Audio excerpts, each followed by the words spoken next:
Sarapan mungkin Bapak. Malam, Pak Hendro. Di mana posisi Pak? Masih di Palu jam 9 start. Oke, siap. Iya, sebelum jam 9 sudah start langsung. Iya, jam 10 posisinya Bapak di sini juga Pak. Saya kan jam 2 ya. Pak Yamin jam setengah 12. Iya, siap betul Pak. Iya, ini bandara tuh. Masih banyak longgarnya Pak. Amin, insyaallah. Lancar. Yoi.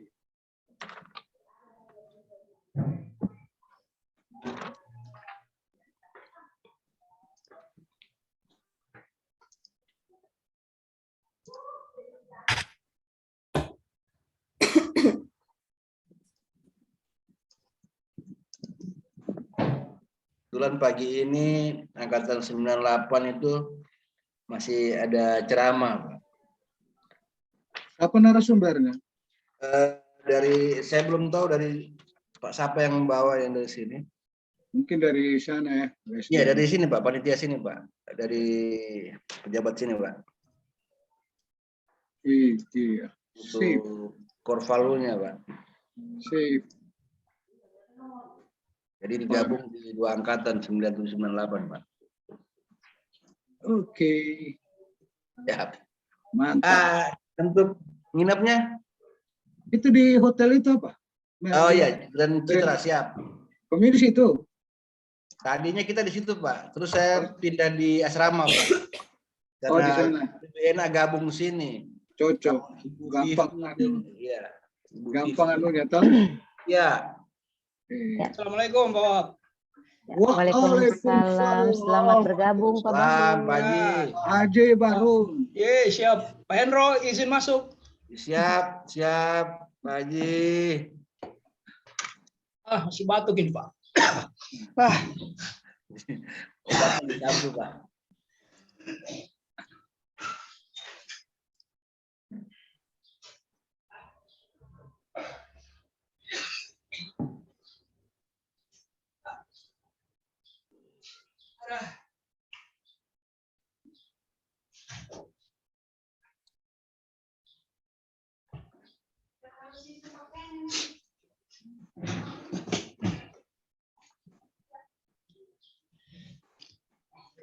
Teman-teman silakan absensi paginya di 7.30 ya. Atau di 7.26 bisa. Sudah absen semua? Sorry. Ya Pak. Sudah Pak. Ya.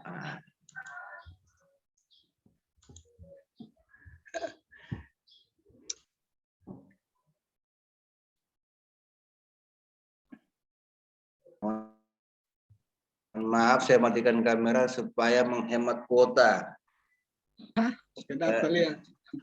Iya, supaya tidak beban Pak. Soalnya jaringan Parigi ini lumayan. Pak Hendro, saya mau matikan kamera setengah batang lagi nih Pak. Siap. Menyusul. Obat batuk Pak. Menyusul. Siap. Saya include dengan penghematan data dan matikan kamera juga dengan sebat 2 bat. Tambah napas. Supaya ada napas, betul Pak Wahab.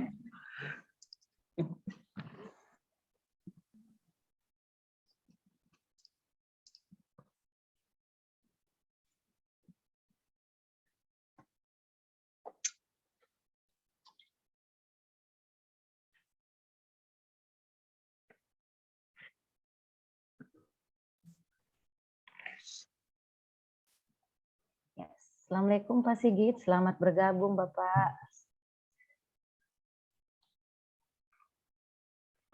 Waalaikumsalam warahmatullahi wabarakatuh. Iya.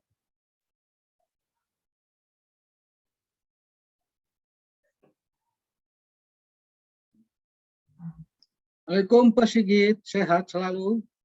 Aman. Alhamdulillah, waalaikumsalam warahmatullahi wabarakatuh. Sehat-sehat Pak. Aman. Sehat. Aman. Itu yang dicari itu sehat. Ya, itu. rupanya ini. Nanti kita siapkan kamarnya Bapak di Parigi. Duluan. Pak Yamin ini sebentar jam 9. Hari ini berangkat Pak. Ya, insya Allah selesai ini langsung berangkat. Nanti kita kejar-kejaran di sini. Saya sudah siap Ah. dong. Bajuku sudah saya pakai yang begini. Saya sudah Iya, pakai baju iya. begini semua berangkat. Weh, Langsung terbang.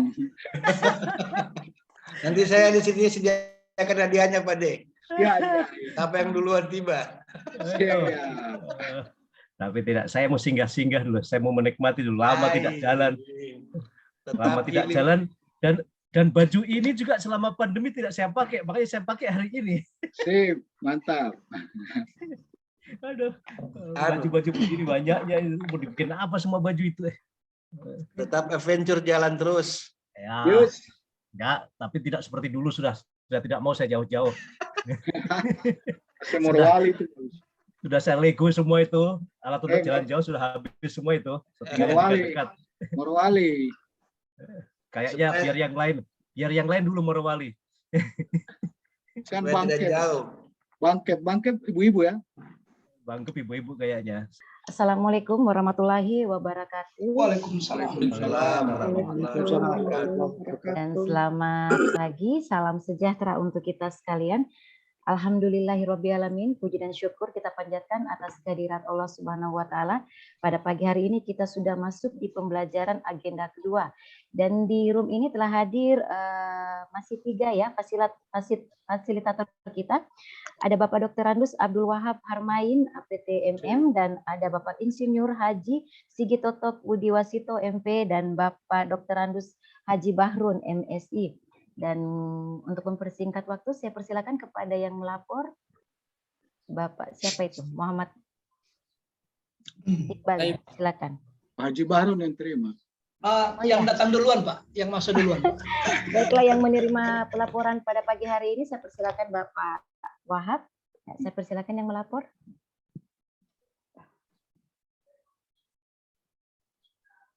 Ya, silakan. Yang melapor, Lapor siapa? Laporan? peserta yang melapor siapa? Pelaporan siapa? Saya. Ya, silakan Pak Raid. Untuk peserta duduk, siap, gerak. Lapor. Latsar CPNS Angkatan 106 Kabupaten Banggai Kepulauan. Jumlah 37, lengkap.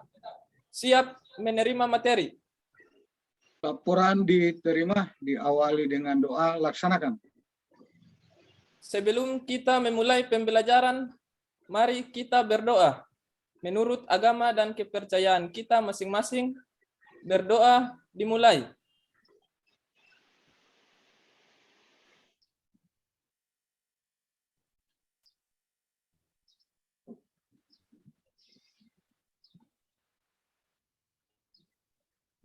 Doa selesai. Istirahat di tempat. Gerak.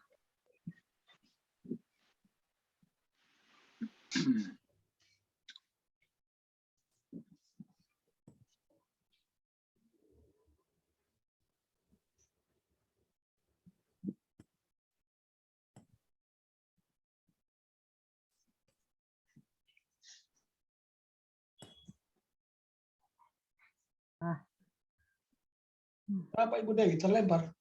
Iya Pak, mohon izin Bapak, saya atur kembali lagi dulu Pak ya. Iya. Iya, silakan dulu berbincang Bapak. Terlempar saya. Lempar. Iya, jaringan di kantor kurang bagus Pak. Iya, maaf. apalagi cuaca ini, aduh, mendung-mendung. Iya, Jangan kami ini di kebun kopi. mohon maaf Pak. Ya, menunggu sebentar Bapak. Saya atur Yo. lagi breakout room-nya. Siap. Ya, silakan yang melapor terlebih dahulu. Saya Sudah mengatur- Ibu. Sudah. Pak. Oh iya, Sudah. mohon maaf Pak. Gara-gara Iya Pak. Pas. tidak sempat monitor sampai ada hostnya. Aduh. Iya, mohon maaf Pak Sigit. Allah Akbar. Tenang Dewi, tenang. Tenang. Iya. Ketenangan. Keten. Penting Kayak keten. Palu bagian selatan aman ini mudah-mudahan ini. Ya utara-utara kemarin terganggu semua ya. Iya Pak. Iya, Pak. Saya kemarin agak juga.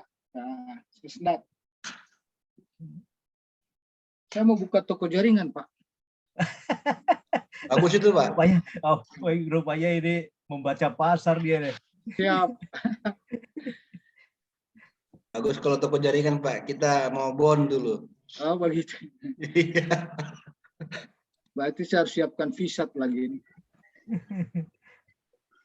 Saya bertugas kalau di donasi. Ya, terus satu lagi Bapak Ibu. Oke. Ditambah 5 menit aja, Dewi. Kalau memang nanti. Ya, saya belum ini juga Kak, pas waktunya. Saya belum ini juga menyerahkan. Nanti pasti pas waktunya.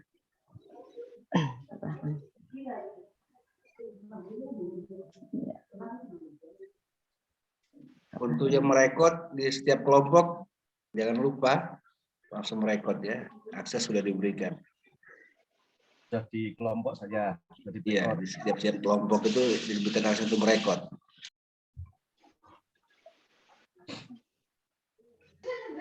Ya.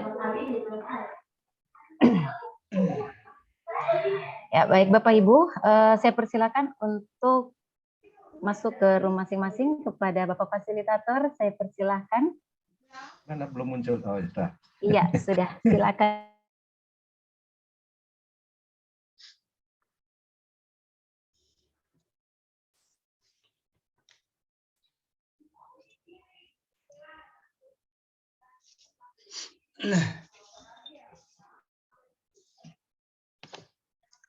Baik, Bapak Ibu, saya lihat sudah 11 orang.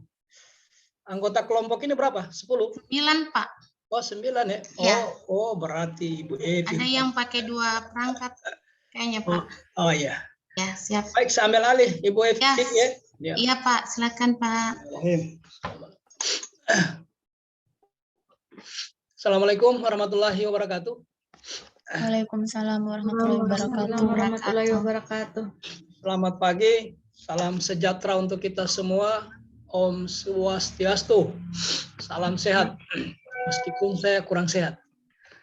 Baik, Bapak Ibu, Ibu Vivi, makasih ya sudah memfasilitasi sesi ini. Iya, Pak. Hari ini sesuai dengan jadwal kita akan masuk pada sesi agenda 2. Nah, mengawali pertemuan ini saya kira kita patut bersyukur. Alhamdulillahirrabbilalamin. Nah, sampai hari ini anggota kelompok masih lengkap. Ini saya lihat ini Pak dominan apa? Kesehatan ya? Kan ada guru? Iya, Pak. Ya? Kesehatan semua ini? Iya. Ada yang dari guru? Atau medis semua saja? Pertanian, Pak, ada. Bagaimana? Pertanian. Pertanian ada ya? Penyuluh ya? Penyuluh. Analis pajak juga. Oh, seperti campuran ya? Campuran. Tapi yang dominan apa? Medis ya? Yang dominan medis ya? Iya, Pak. Oh, ya. Orang kesehatan itu bilang begini, kesehatan bukan segala-galanya, tapi tanpa kesehatan tidak ada segala-galanya. Artinya kesehatan menjadi yang utama. Baik, mudah-mudahan kita dalam kondisi sehat dan teman-teman sampai di penghujung, sampai di pelaksanaan aktualisasi. Karena ini kan kalau teman-teman baca di Undang-Undang Nomor 5 2014, syarat pengalihan status CPNS ke PNS itu cuma 2. Hanya 2 saja. Yang pertama, sehat jasmani rohani. Ya, meskipun Bapak dan Ibu sudah berjuang sudah sedemikian maksimal ya, menyisihkan ribuan orang. Anda terseleksi yang terbaik dari yang paling baik. Tetapi masih ada 2 syarat sebelum mengalihkan status dari CPNS ke PNS. Syarat pertama itu sehat jasmani dan rohani. Yang kedua, telah atau dinyatakan lulus mengikuti diklat. Yang dimaksud dengan diklat itu latsar ini. Itu undang-undang yang bilang. Undang-Undang Nomor 5 2014 tentang aparatur sipil negara. Nah, olehnya itu 2 hal ini harus dijaga, kesehatan pada saat kesehatan terjaga, insya Allah Bapak dan Ibu sampai selesai mengikuti latsar ini dan dinyatakan lulus. Karena tinggal 2 itu syaratnya. Pada saat mau mengalihkan ternyata tidak sehat, bisa saja tertunda. Atau dinyatakan tidak lulus dalam mengikuti latsar. Mungkin diberi kesempatan sekali lagi. Nah, olehnya itu maksimalkan ini pemanfaatan momen latsar ini. Sehingga tidak ada halangan yang berarti yang membuat Bapak dan Ibu bisa tertunda pengalihan statusnya. Baik, hari ini kita bicara tentang agenda 2 ya. Supaya pembicaraan ini lebih terarah, saya izin dulu share screen.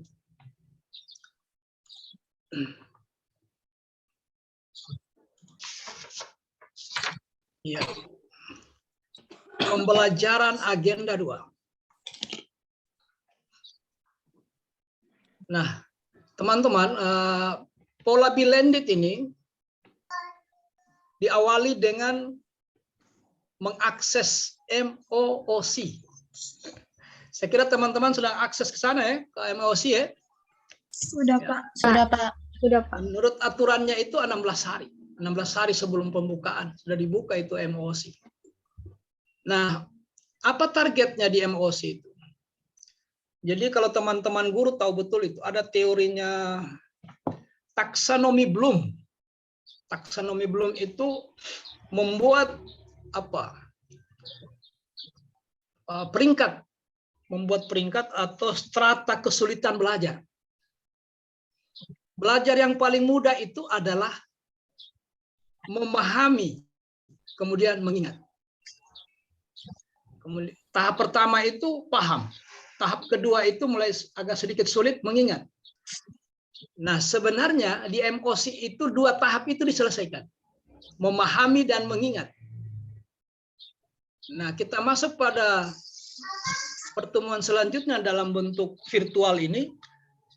Sesungguhnya targetnya itu adalah menaikkan dari memahami dan mengingat, tingkat kesulitannya naik sedikit. Menganalisis dan menerapkan. Itu bedanya. Kalau di MOOC itu Bapak dan Ibu diharapkan sudah membaca modul. Dengan demikian sudah mulai banyak yang paham. Kemudian banyak yang ingat. Nah, begitu masuk di pertemuan virtual, kita naik kelas, menganalisis dan menerapkan. Nah, makanya materi hari ini tidak ada lagi, ya itu, ialah sebagai berikut. Itu namanya memahami dan mengingat. Nah, olehnya itu sekedar review, Bapak dan Ibu tadi sudah menyampaikan, sudah mengakses ke MOOC. Sekedar review saja.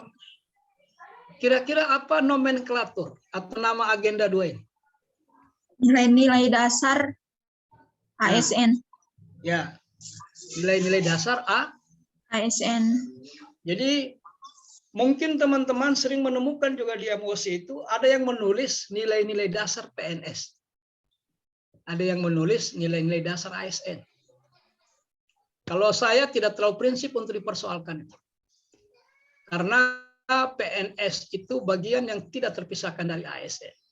Nah, ketika Anda menyebut ASN, pasti ada PNS di dalamnya. Karena ASN itu terdiri dari apa semua? PNS dan P3K. Iya. Tentu pertanyaannya, Pak, kenapa P3K tidak ikut latsar? Mungkin ada yang bertanya-tanya ya. Iya.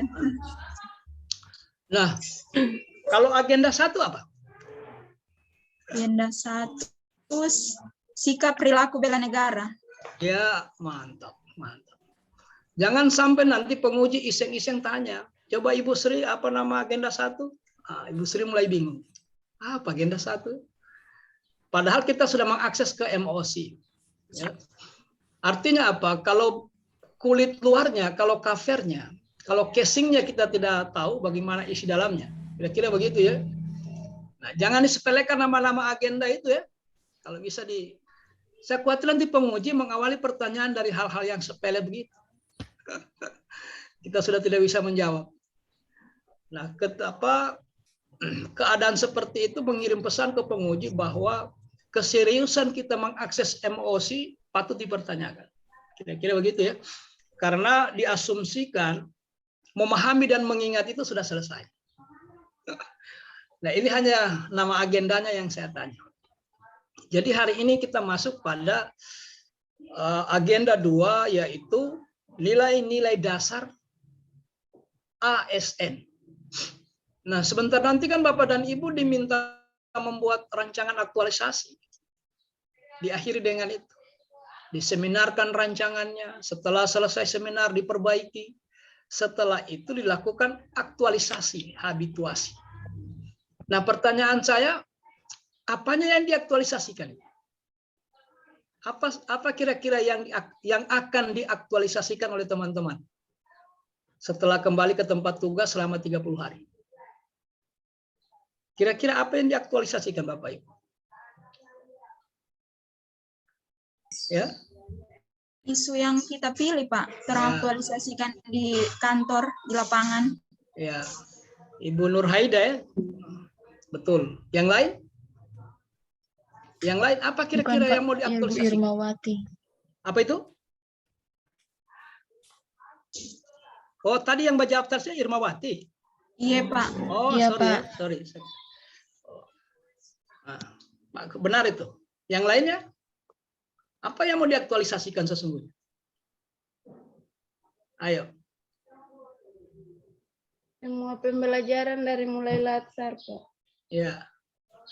Jadi jawabannya Bapak dan Ibu tidak ada yang salah. Cuma tidak lengkap saja ya. Jadi begini.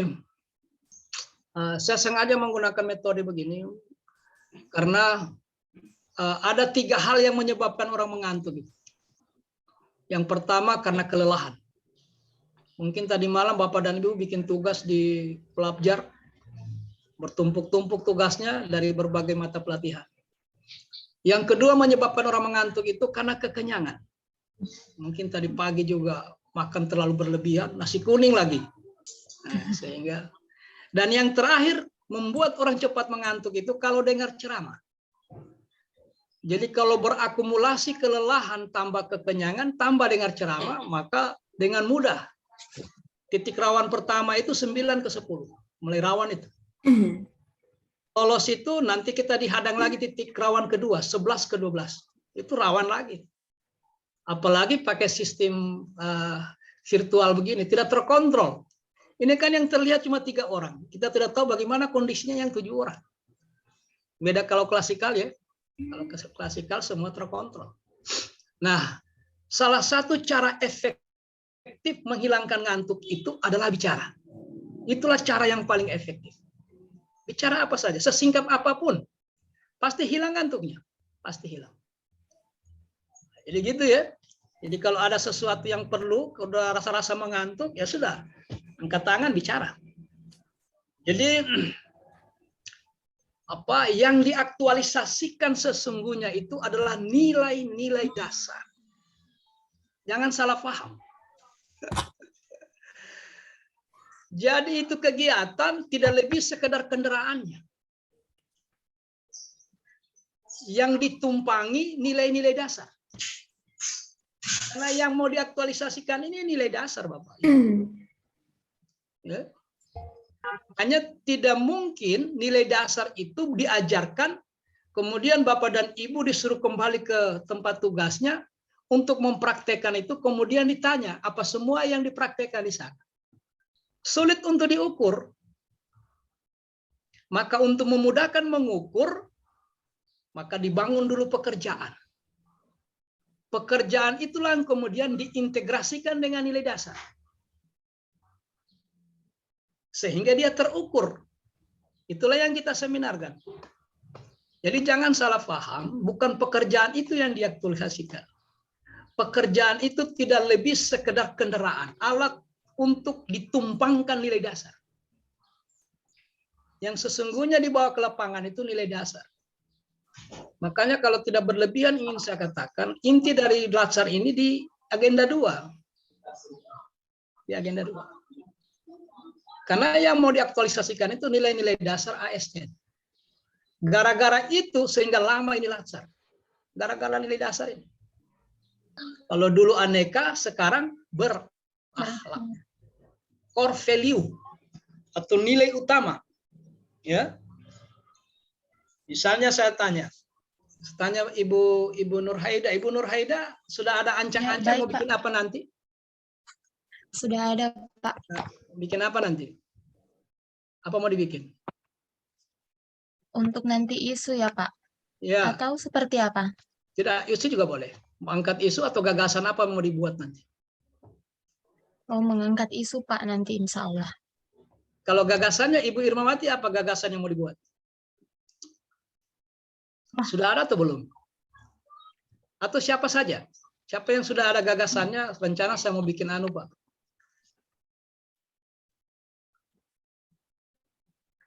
Ada yang bisa? Yang sudah ancang-ancang, kalau nanti aktualisasi mau bikin gagasan ini, gagasan itu, dan seterusnya. Saya, Pak. Ya, apa itu? Berhubung saya dari Dinas Perikanan, Ya. saya ambil isu minimnya pemahaman masyarakat terhadap pengetahuan masyarakat terhadap penyakit ais pada rumput laut. Ya. Sengaja saya tanya. Saya analis kesehatan. Ya. Jadi biarpun tidak ada latsar, itu tanggung jawab Ibu itu. Karena itu jabatannya Ibu di sini. Iya. Jadi apapun yang Bapak dan Ibu bikin, yang ancang-ancang itu, meskipun tidak ada latsar, itu menjadi tanggung jawabnya Bapak dan Ibu. Ya. Sudah tanggung jawab, karena dia melekat di tugas dan jabatan. Nah, olehnya itu kegiatan, itu tidak lebih sekedar kendaraan saja. Nah, yang dituntut dipahami itu nilai dasar. Nilai dasar. Karena itu yang akan diaktualisasikan. Ya. Nah, olehnya hari ini kita coba 2 kali pertemuan mendalami nilai dasar itu. Nilai dasar ASN. Oke, itu pengantarnya ya. Supaya kita fokus, jangan nanti kegiatannya begitu bagus, sementara nilai dasarnya miskin. Nah, kapan orang bisa mengintegrasikan nilai dasar ke pekerjaannya? 2 syarat pokoknya. Yang pertama, dia paham pekerjaannya. Ya. Yang kedua, dia kuasai nilai dasar. Dengan mudah dia mengintegrasikan. Makanya pertanyaannya penguji itu cuma dibalik-balik. Kenapa waktu menyediakan bahan tidak ada nilai dasar teliti? Misalnya ya, akan dijawab. Disitulah penguji mau mengukur Anda paham atau tidak. Atau ketika kita memasukkan nilai dasar kecermatan misalnya atau tanggung jawab. Ketika menghadap mentor, Bapak dan Ibu mencantumkan nilai dasar tanggung jawab. Ditanya juga, apa argumennya sehingga waktu menghadap mentor Anda membawa nilai dasar tanggung jawab? Anda tidak letakkan nilai tanggung jawab, ditanya juga. Kenapa Anda tidak meletakkan nilai tanggung jawab? Nah, kira-kira begitu. Untuk apa itu? Mengukur pemahaman tentang nilai dasar. Jadi sekali lagi ingin saya katakan bahwa gara-gara nilai dasar ini sehingga latsar lama. Karena ini yang mau diaktualisasikan. Nilai dasar. Nah, sekali lagi saya ulang. Pekerjaan itu, gagasan itu, ide itu tidak lebih sekedar kendaraannya. Supaya kita mudah mengukur. Apakah benar nilai dasar ini sudah diaktualisasikan atau belum? Baik. Kita masuk. Tujuan pembelajaran ini, Bapak, ini setelah mengikuti pembelajaran ini, peserta mampu mengaktualisasikan. Nah, jadi bukan lagi menjelaskan. Kalau di MOC itu menjelaskan. Di MOC itu memahami, menjelaskan. Kalau di sini tidak, mampu mempraktekkan. Artinya apa? Kita naik setingkat. Dari memahami dan mengingat menjadi menganalisis dan menerapkan. Itu perbedaannya di MOC dengan di virtual. Nah, tingkat belajar yang paling sulit menurut taksonomi Bloom itu adalah menciptakan. Itu yang paling sulit. Karena dia sudah memecahkan masalah. Jadi pertama itu memahami, yang kedua mengingat, yang ketiga menganalisis, yang keempat menerapkan, yang kelima menciptakan, yang keenam menyelesaikan masalah. Coba belajar kata. Nah, tingkat tingkat memahami dan mengingat itu kita sudah lewati. Makanya saya sudah tes tadi, ternyata betul. Bapak dan Ibu sudah pasti pernah buka modul. Karena nama agendanya Bapak dan Ibu dengan mudah jawab. Nah, mampu mengaktualisasikan nilai berakhlak itu. Berorientasi pelayanan, akuntabel, kompeten, harmonis, loyal, adaptif, dan kolaboratif. Kalau dulu aneka. Kalau sebelumnya ya, nah ada perbedaan-perbedaan sedikit saja dengan aneka. Yang nambah ini berorientasi pelayanan. Akuntabel sudah ada di aneka, kompeten sudah ada. Yang baru ini harmonis. Harmonis sebenarnya nasionalisme. Loyal. Loyal ini ya kesetiaan itu kalau dikaitkan dengan nilai lama akuntabel.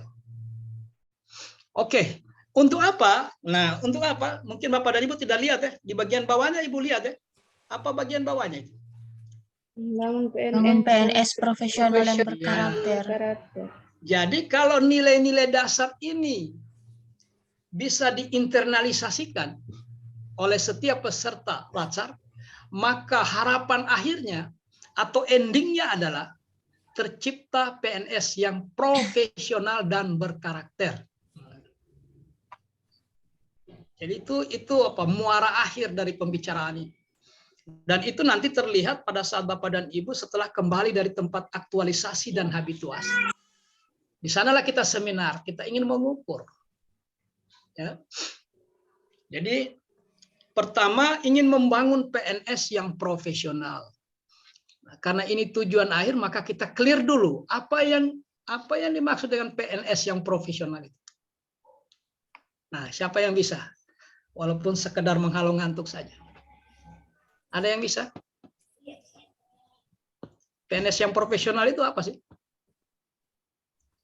Karena itu tujuan akhir. Ya, silakan. Baik, Pak. Ya. Terima kasih, Pak. Menjalankan tugas dan fungsinya dengan baik. Ya, benar. Yang lain?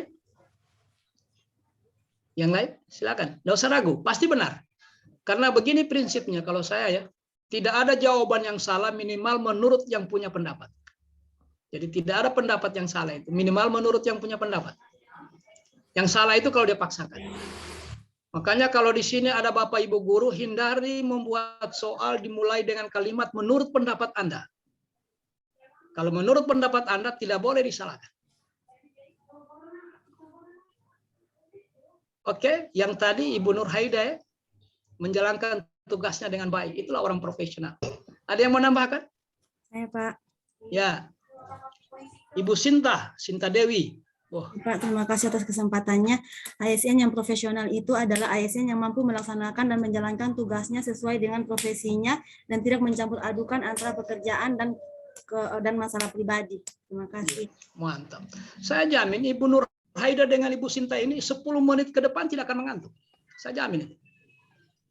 Gitu ya. Jadi jawabannya Bapak dan Ibu benar.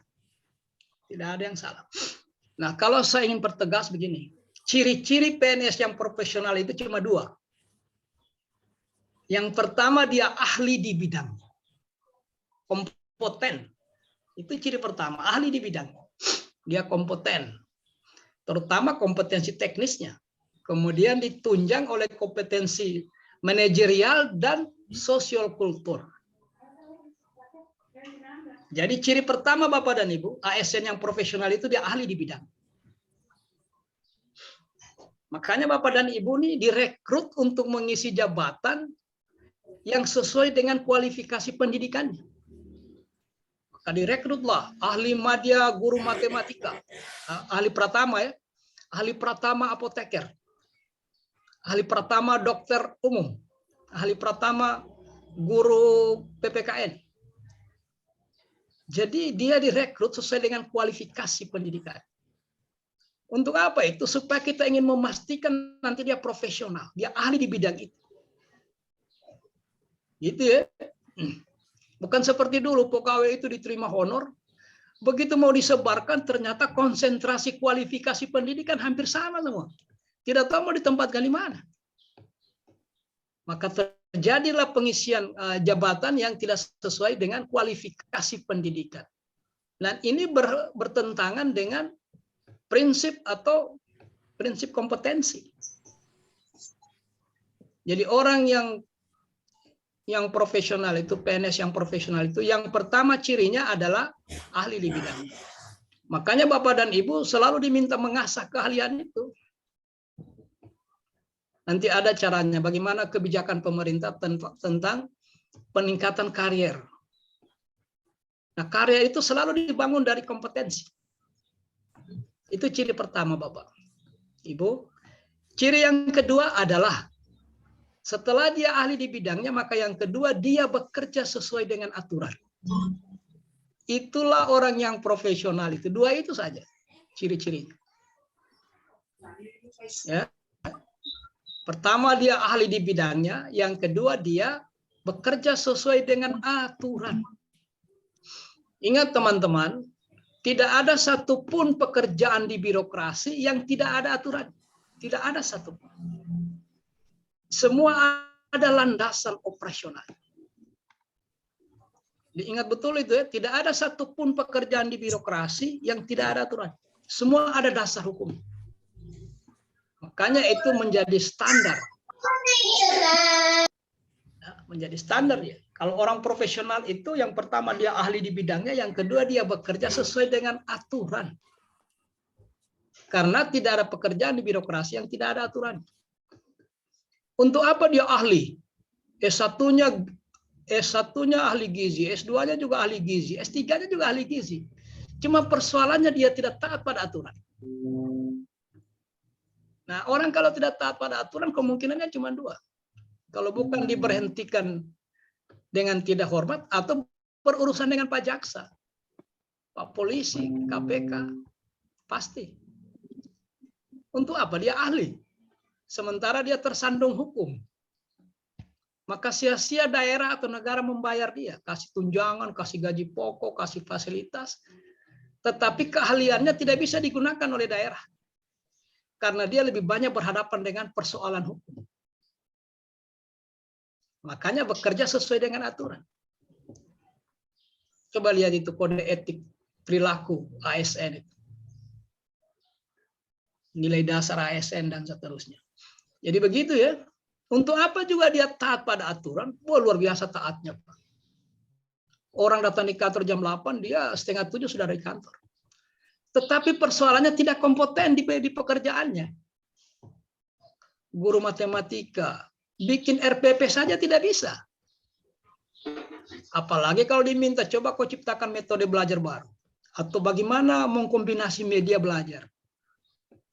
Begitulah, ini analognya ya. Di tempat lain juga begitu. Dia apoteker tapi tidak tahu jenis-jenis obat. Jadi tidak ada gunanya juga dia taat hukum tapi tidak kompeten. Maka dua ini tidak boleh dipisahkan. Kalau ingin disebut PNS yang profesional. Yang pertama dia selalu mengasah kemampuannya, kompetensinya, sehingga dia profesional di bidangnya. Yang kedua dia bekerja sesuai dengan aturan.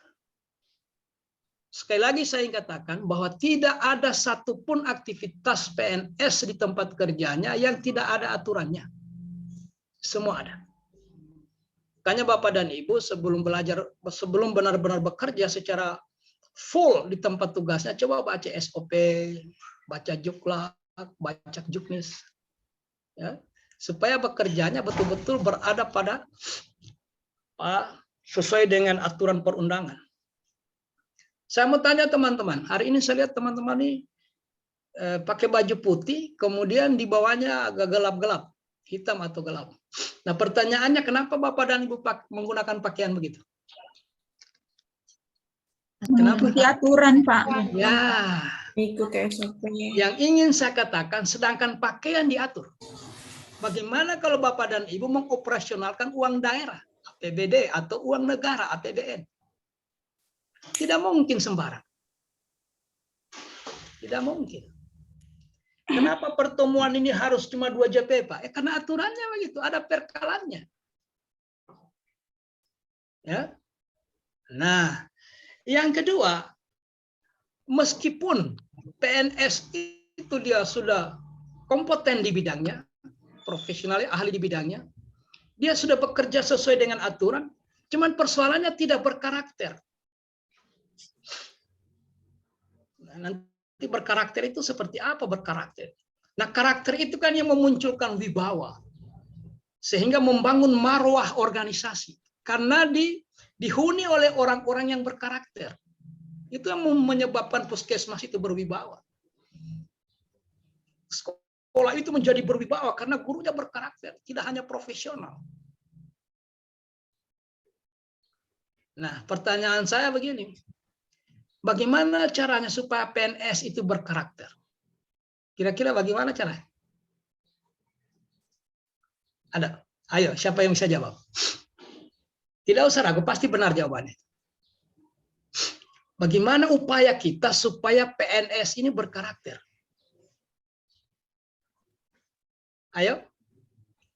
Meningkatkan ini Pak, meningkatkan kompetensinya. Iya, benar. Siapa yang ngomong tadi itu meningkatkan? Siapa tadi? Ibu Saya, Irma. Oh, Ibu Irma ya? Saya Pak. Ferawati, Pak. Oh, Ibu Vera ya. Ya. Yang lainnya? Ada yang lain? Di sini tidak ada bapak-bapak kah? Ada? Ada, Pak. Oh, tidak ada. Semuanya. Bapak. Ada atau tidak? Tidak ada, Pak. Oh, jadi ibu-ibu semua ini. Wah. Jadi bagaimana caranya supaya PNS itu berkarakter, Ibu? Apa yang harus kita lakukan? Coba. Nah, supaya PNS ini berkarakter, tanamkan nilai-nilai dasar. Begitu, Ibu. Kalau profesional sudah lewat, karena Bapak dan Ibu direkrut sesuai dengan kualifikasi pendidikannya.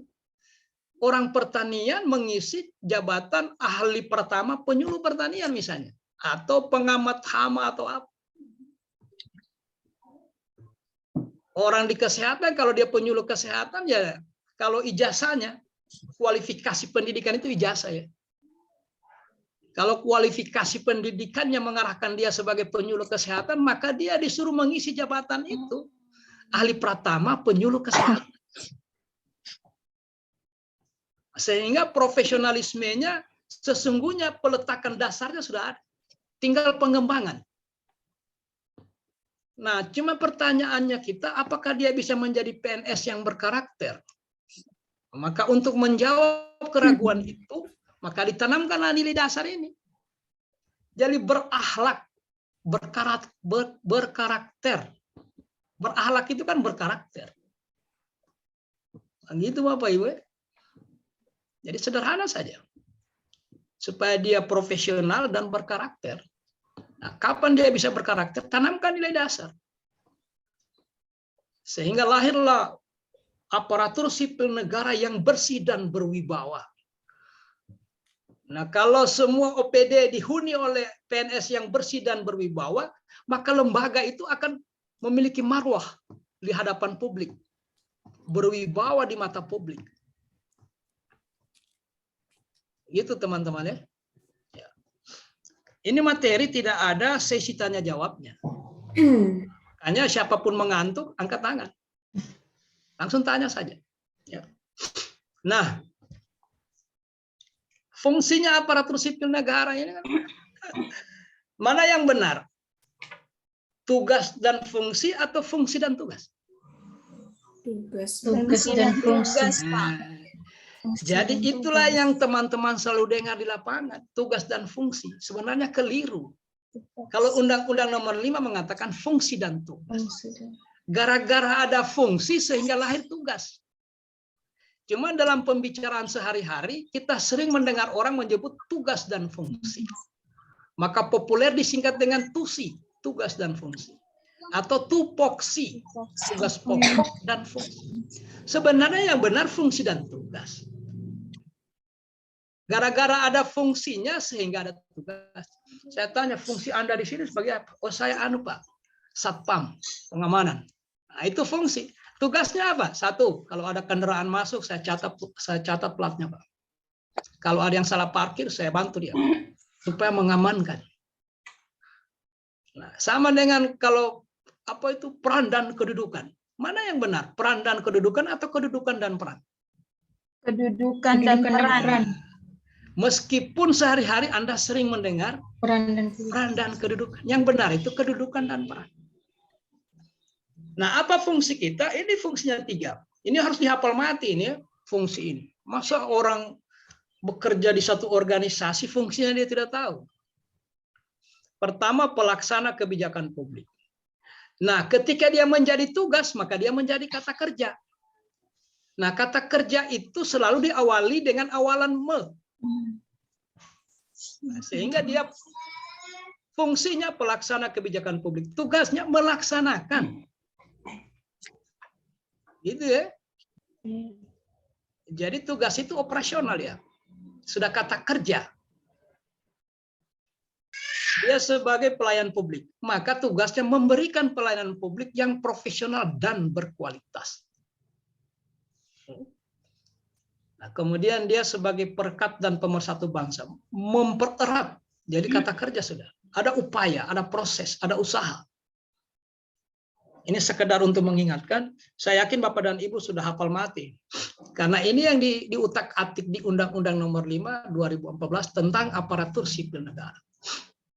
Siapa yang ingat kedudukan kita ini apa sebenarnya? Kedudukan ASN.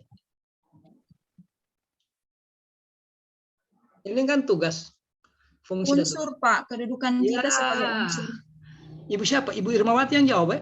Iya, Pak. Ya, mantap. Jadi kedudukan kita ini unsur aparatur negara. Nah, unsur itu bagian tidak terpisahkan. Segala sesuatu itu terbentuk dari unsur. Jadi kita ini unsurnya aparatur negara. Sama dengan TNI, Polri, dan yang lain. Hanya bidang tugas yang berbeda.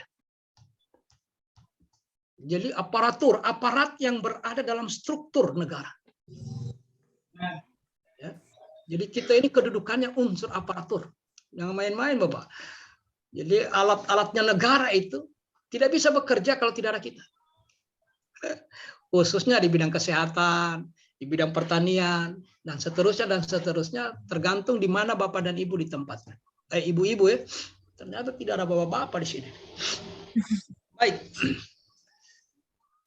Nah, apa akibatnya Pak, Ibu? Ini efek dominonya.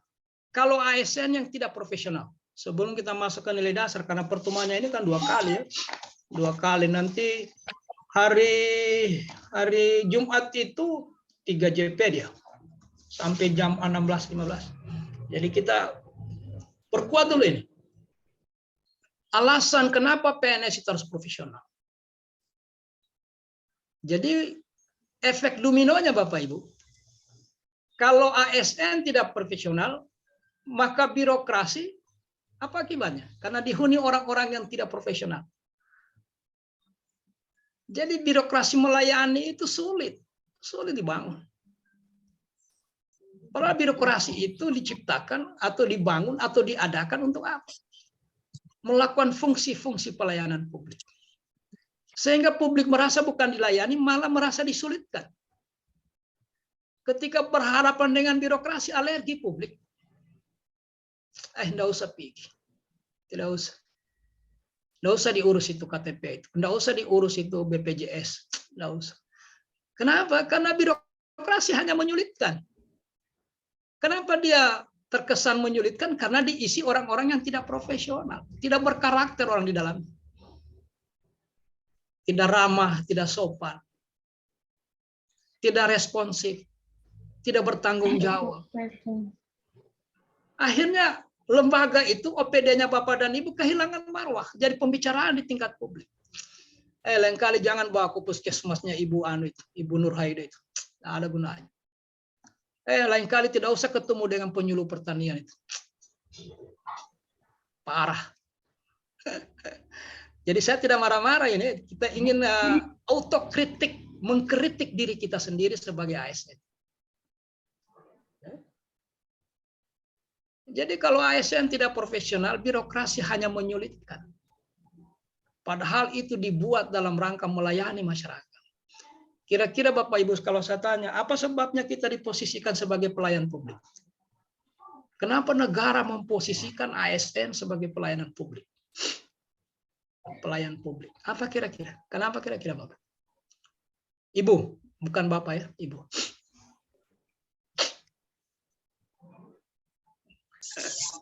Ada yang mau komentar? Silakan. Izin Pak, kenapa Ya. kita karena ASN itu mampu untuk melayani masyarakat. Iya, benar. Yang lainnya? Coba di filosofi, di filsafati.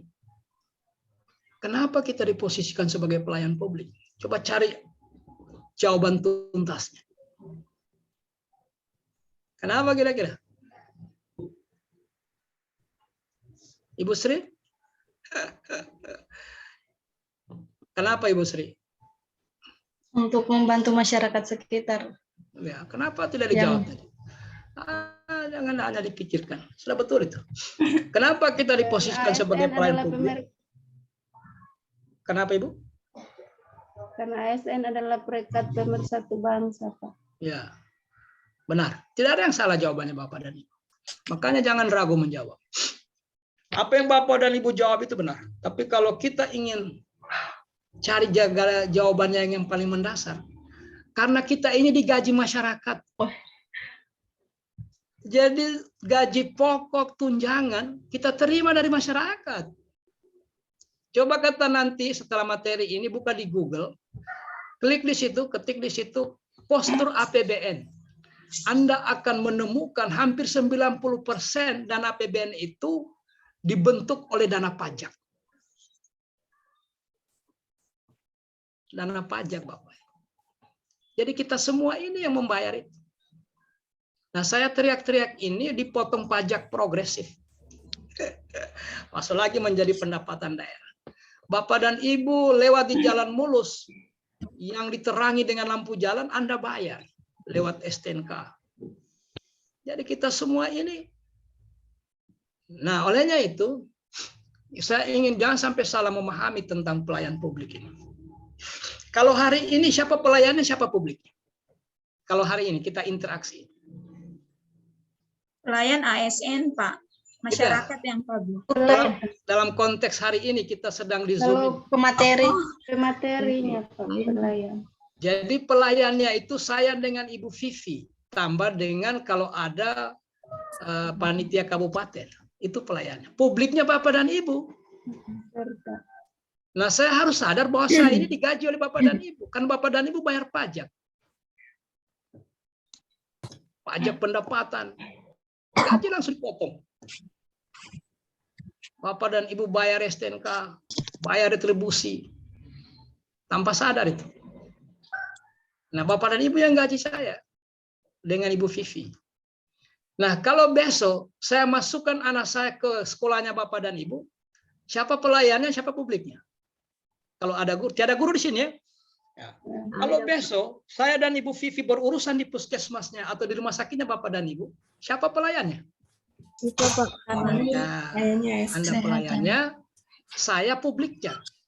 Nah, kalau besok kita rame-rame pergi mengurus KTP, maka Dukcapil pelayannya, kita publiknya. Kalau besok kita rame-rame ngurus kenaikan pangkat, maka BKD pelayannya, kita publiknya.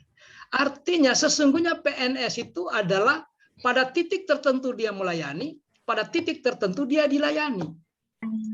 Nah, sadar akan posisi ini, jangan main-main melayani. Supaya kita kalau pergi berurusan juga dilayani orang dengan maksimal. Itu ya. Kalau ada orang, kalau Bapak dan Ibu di penyuluh pertanian, kalau ada petani bertanya, Pak ada gejala hama begini nih, bagaimana ini? Coba respon cepat. Kalau Anda penyuluh kesehatan ada pertanyaan, Pak di sana ada gejala-gejala begini-begini. Bapak dan Ibu karena ahli di bidangnya, bisa memberi jawaban bukan hanya cepat, tapi akurat. Ya. Sehingga kesan birokrasi itu tidak menyulitkan. Orang jadi rame-rame. Saya tidak bisa bayangkan kalau satu ketika Bapak Ibu. Ini di Bangkep kita ini ya. Bangkep ya? Iya. Iya, Pak. Kalau di Bangkep itu nanti ada pengusaha besar, kemudian dia bangun rumah sakit swasta yang dengan tenaga yang sangat kompeten, kemudian biayanya terjangkau, orang rame-rame meninggalkan rumah sakitnya Bapak dan Ibu. Untuk apa? Untuk apa kita bawa ke rumah sakitnya Pemda? Orang rame-rame ke Samaritan. Terjangkau juga. Layanannya luar biasa. Mulai dari tempat parkir sampai kita kembali, semua orang tersenyum. Belum kita berobat, sudah sembuh penyakit, sudah 20% hilang penyakit, karena layanannya maksimal. Itulah kalau birokrasi diisi oleh ASN atau petugas-petugas yang profesional. Nah, akibatnya Bapak Ibu, ketika kita tidak serius, tidak profesional memberikan pelayanan, maka sektor ekonomi terhambat. Kenapa dia terhambat? Karena pendapatan pajak tidak optimal. Ya, kita mau pungut pajak masyarakat, sementara tidak ada pelayanan yang, maka masyarakat tidak berdaya. Jadi logikanya begini, kalau satu ketika nanti kita serius melayani masyarakat, maka masyarakat itu menjadi berdaya. Ketika dia berdaya, maka sektor ekonomi dari sektor pajak meningkat. Kalau itu meningkat, PAD, pendapatan asli daerah meningkat. Kalau PAD meningkat, efek terakhirnya adalah PNS sejahtera. Kenapa? Karena akan banyak tunjangan. Itu akibat masyarakat berdaya. Sehingga orang tidak merasa berat bayar pajak. Ketika dia bayar pajak, PAD meningkat, APBD bertambah. Kalau APBD meningkat, maka semua sektor pembangunan berjalan, maka sisa biaya pembangunan itu digunakan untuk memberi tunjangan kesejahteraan kepada ASN. Itulah sebabnya kalau Bapak dan Ibu datang ke daerah-daerah surplus, Kukar, Badung, Sragen, apa semua, DKI, Surabaya. Morowali, Pak. Ya? Morowali. Kalau Morowali juga. Morowali sekarang surplus banget. Tunjangan Anda berlipat-lipat. Di DKI itu 5 kali gaji pokok tunjangan. Kenapa? Karena surplus. Masyarakat berdaya. Masyarakat berdaya. Saya pernah membawa peserta, waktu itu masih istilah PIM 4, kepala-kepala seksi. Saya ingat betul nama kabupaten itu Kulon Progo. Bukan. Apa bahasa Jawa kalau barat? Barat. Sebelah barat, apa bahasa Jawanya? Bahasa Jawa bagian barat. Kalau timur, apa? Barat apa ya? Ujung Kulon. Kalau tidak salah ujung Kulon. Kulon itu selatan, Pak. Selatan ya? Iya. Kalau barat apa? Atau Kulon Progo itu ya? Kulon Progo itu barangkali. Saya bawa ke sana, ada satu inovasi yang ada di rumah sakit itu. Kebetulan banyak orang kesehatan ini. Nama inovasinya itu memang agak mengundang ya. Namanya itu keluar bersamaan. Keluar bersamaan itu diartikan begini. Begitu di rumah sakit bersalin itu anak lahir hari ini, besok di samping mejanya pasien itu, ibu yang melahirkan itu, sudah ada akte kelahirannya anak, sudah ada kartu keluarga baru, penambahan jumlah anggota keluarga, dan sudah ada kartu sehatnya. Jadi keluar bersamaan. Begitu anak itu keluar, dilahirkan, maka keluar juga 3 itu. Nah, kalau begini layanannya, kemudian Pemda Bangkep menaikkan tarif. Saya kira masyarakat tidak keberatan. Kalau tarif bersalin selama ini 300.000, karena kita menambah kualitas layanan, kita naikkan jadi 500, publik tidak akan merasa berat untuk membayar itu.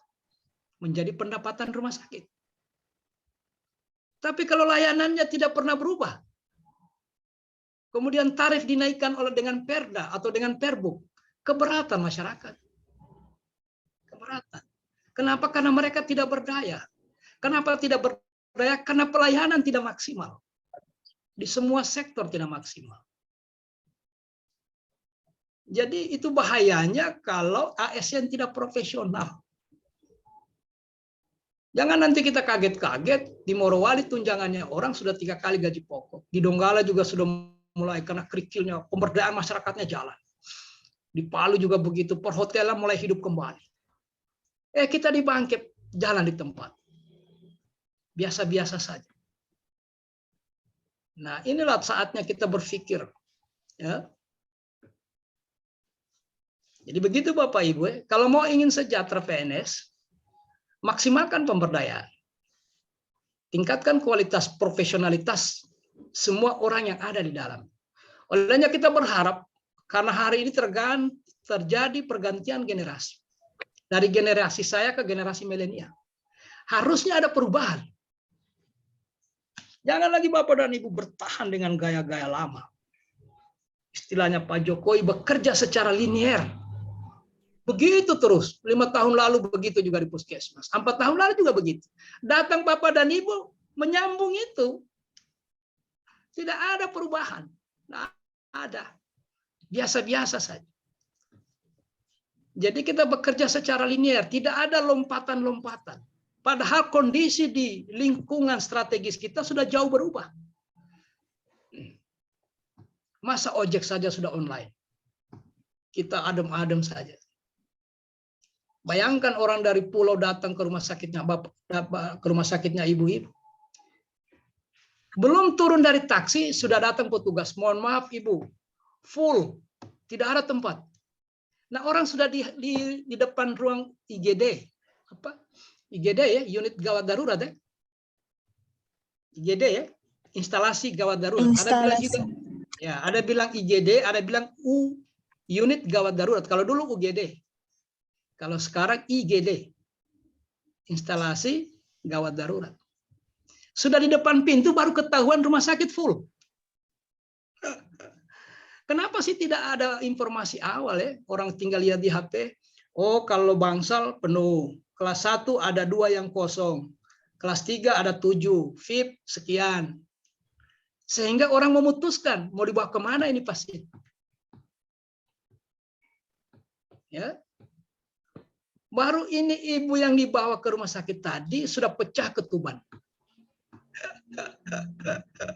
Lantas di IGD rame-rame petugas mengatakan, mohon maaf Bapak Ibu, full. Melari kemana orang? Ini kan kualitas layanan. Saya tidak ngomong di Bangkep ini, tidak ngomong di Bangkep. Konteks secara umum.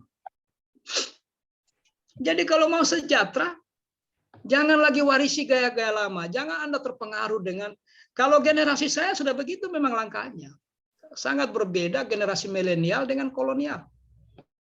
Masa Anda juga tergiring, terkooptasi dengan gaya-gaya lama. Padahal kita berbeda status. Anda adalah generasi milenial. Harusnya ada perbedaan warna. Harus berubah sudah. Apalagi di tengah persaingan global. Jadi berpikir Bapak Ibu, efek dominonya ASN kalau tidak profesional akan kembali ke ASN itu sendiri. Silakan Anda jalan ke berbagai daerah yang sudah surplus ya. Nanti dikira saya cuma ngomong doang ini. Coba bandingkan itu. Coba tanya kata kalau ada temannya yang diterima di mana, berapa tunjangannya di sana. Karena UMR kita ini beda.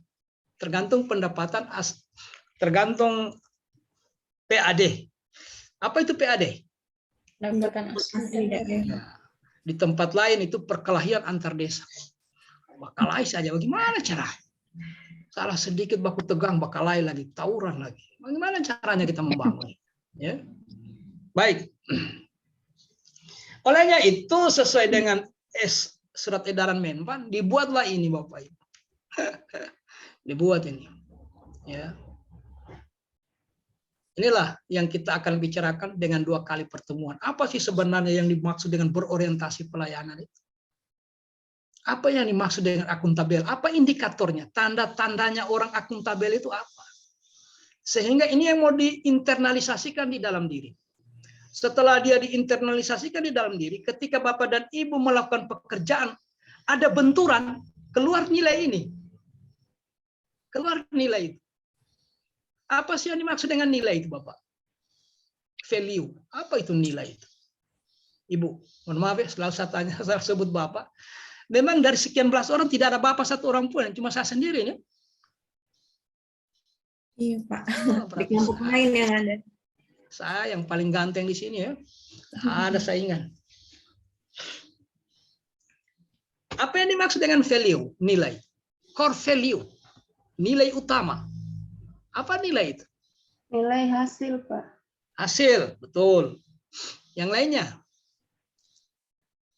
Apa nilai itu? Coba. Kalau Ibu Sri ini dia, tapi kalau saya tanya pasti dia bisa jawab. Apa itu Ibu Sri nilai? Sesuatu yang baik atau buruk. Ya. Yang dianggap baik atau buruk. Ya, itu pendapatnya Kuncharaningrat kalau tidak salah. Kuncharaningrat. Nilai adalah, jadi kalau mau lengkapnya begini. Sistem nilai didefinisikan oleh Prof. Kuncharaningrat. Mudah-mudahan saya tidak salah mengingat ya. Konsepsi-konsepsi abstrak yang hidup di alam berpikir tentang sesuatu yang dianggap berharga dan cenderung dipertahankan. Jadi ada dia, makanya nilai itu tidak berbentuk fisik dia. Dia konsepsi abstrak yang hidup di alam berpikir. Makanya tidak bisa diraba, tidak bisa difoto. Karena dia ada di alam berpikir tentang sesuatu yang kita anggap berharga dan cenderung kita pertahankan. Karena kita sudah pilih berharga tidak berharga. Yang berharga itu kita pertahankan. Nah, sekarang begini teman-teman. Kalau habis Zoom ini, ibu-ibu berjalan ke pasar atau kemana lah. Saya cas dulu.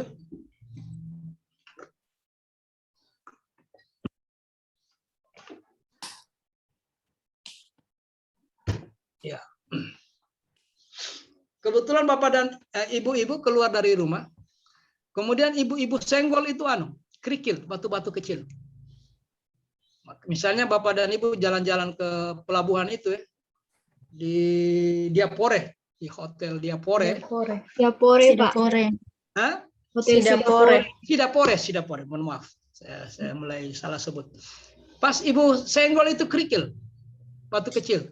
Pertanyaan saya, apakah Bapak dan Ibu pungut itu kerikil? Tidak, Pak. Kenapa tidak dipungut? Kenapa tidak dipungut itu kerikil? Tidak bernilai. Karena tidak ada nilainya. Itu sebabnya Bapak. Coba kalau Bapak dan Ibu senggol itu emas sekian karat. Ibu pungut atau tidak? Pungut, Pak. Kenapa dipungut? Berharga. Ada harga nilai. Berharga. Nah, gitu ya. Kalau emas, kandati Ibu berhenti dulu, cari tisu, lap baik-baik, isi di dompet, pastikan sudah masuk di kantong atau di tas, dibawa ke rumah, sampai di rumah itu diisi di lemari. Di lemari itu ada peti. Petinya dikunci, lemarinya dikunci, kamarnya dikunci, rumahnya dikunci, pagarnya dikunci. Untuk mengamankan sesuatu yang menurut pandangan kita, konsepsi abstrak itu barang yang sangat berharga. Nah, pertanyaannya, apakah jujur itu masih ada harganya? Apakah kita berpikir untuk kebaikan melayani, berorientasi pelayanan, masih ada nilainya kan itu? Nanti tidak ada gunanya bicara. Apakah tanggung jawab itu masih ada harganya? Di alam berpikir, menurut pandangannya kita semua. Malah sekarang orang jujur itu dianggap bodoh. Kenapa dia bodoh? Karena sudah sekian tahun jadi direktur rumah sakit, tidak rubah-rubah mobilnya. Itu saja mobilnya. Bodoh juga itu Pak Dokter itu. Sudah 10 tahun jadi direktur rumah sakit, tidak pernah masih tinggal di rumah kontrak. Jadi kadang jujur itu sudah. Nah, ini sebentar kita akan bicarakan satu persatu. Apa sih indikatornya orang loyal itu? Apa tanda-tandanya orang yang memiliki karakter adaptif? Seperti apa itu? Implementasi dari kolaboratif dalam pelaksanaan tugas ya. Nah, kita masuk dulu di sini. Pelayanan publik adalah wajah konkret dari kehadiran negara. Jadi pelayanan publik ini wajah konkretnya negara. Makanya masyarakat sekarang sudah pintar. Ada bencana, pemerintah lambat. Terus masyarakat bertanya, kemana negara? Kemana negara ini? Karena wajah konkret dari negara itu di pelayanan publik. Langsung ketahuan ada di sana busung lapar. Langsung heboh itu. Orang tanya kemana negara? Ketika orang bertanya negara, sebenarnya arah pertanyaan itu kemana dinas kesehatan? Oh, tiba-tiba merebak informasi gagal panen, fuso, karena serangan hama tertentu. Maka publik bertanya kemana negara? Artinya yang mereka cari penyuluh pertanian. Kemana ini negara ini? Nah, jadi wajah konkret negara itu ada di pelayanan publik. Rusak jembatan, tidak ada diperbaiki. Orang bertanya kemana negara ini? Makanya kita perbaiki pelayanan publik karena wajahnya Indonesia di sini.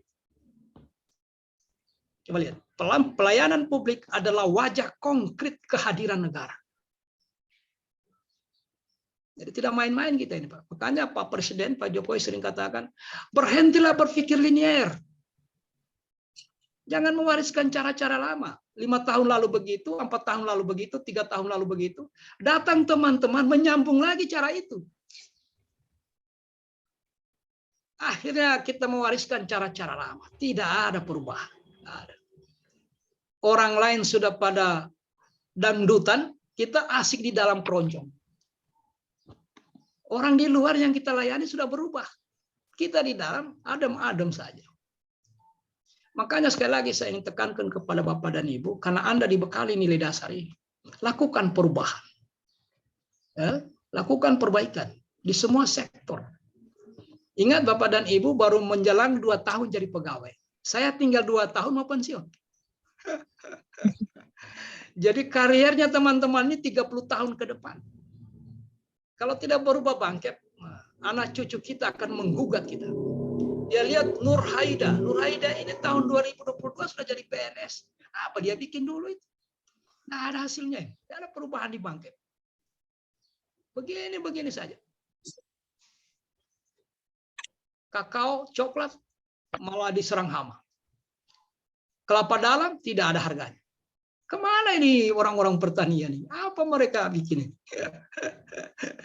Jadi publik menggugat negara. Kemarin itu ada salah seorang kepala daerah, dia pusing. Publik langsung teriak, Anda digaji negara untuk mengurus itu, bukan mengeluh. Oh, kita ini pusing menghadapi publik begini. Nah, Anda sadar bahwa Anda menerima gaji pokok dan tunjangan itu dibayar oleh masyarakat. Untuk apa mengurus yang Anda bilang pusing itu? Tidak boleh kita mengeluh, Bapak. Pusing saya melihat peserta ini.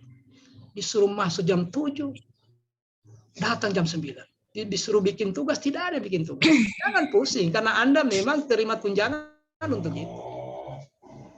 Hadapi itu. Ya. Oke. Nah, apa sih sebenarnya? Inilah citra pelayanan publik kita yang kemarin-kemarin itu, Bapak. Yang harus kita rubah. Tidak boleh tidak. Coba lihat kursornya saya ini. Coba lihat kursor. Ini jam berapa ini? Jam berapa ini? Jam 8.30, 9. Belum dibuka puskesmas. Jam 10. Jam 10, Pak. Sudah jam 10 belum dibuka. Nah, pada orang ini yang kita melayani ini banyak urusannya, Bapak. Ada yang mau pergi bawa ojek, ada yang mau pergi ke laut, ada yang mau pergi ke pasar. Pelayanan belum dibuka, sudah jam 10. Bagaimana ini? Bagaimana kita mau berubah? Maka jangan heran, coba lihat kata di modul ya. Modulnya nilai-nilai dasar ini ada 7. Yang paling tebal itu 260 itu Smart ASN. 264 kalau tidak salah. Itu yang paling tebal. Coba baca itu modul akuntabel. Coba baca itu pendahuluannya. Ya. Bagaimana caranya kalau begini terus? Saya berharap tidak terjadi. Walaupun orang-orang lain yang senior-seniornya ibu-ibu sudah begitu memang cara kerjanya. Tapi jangan Bapak dan jangan ibu-ibu warisi lagi cara lama itu. Bangun tanggung jawab. Karena kita sudah tahu bahwa kita ini digaji oleh yang ini pajaknya mereka. Kan mereka datang sini berbayar. Jangan dikira BPJS itu tidak bayar. Bayar Bapak. Tiap bulan sakit tidak sakit dipotong. Ya, mereka bayar. Ya, jangan lagi diwarisi. Ini namanya linear. Datang Bapak, datang ibu-ibu, mewarisi cara lama. Udah tidak ada perubahan. Kurang kaget nanti 12 kabupaten 1 kota, tunjangan pegawainya sudah naik 3 kali lipat, bangkit biasa-biasa saja. Karena Bapak dan Ibu masih berpandangan latsar ini kan formalitas. Ini kan cuma formalitas. Yang penting sudah 100% urus pindah. Di tempat lain begitu kata cara berpikir. Ya. Bapak tahu apa perbedaan sekolah di kota dengan di daerah terpencil?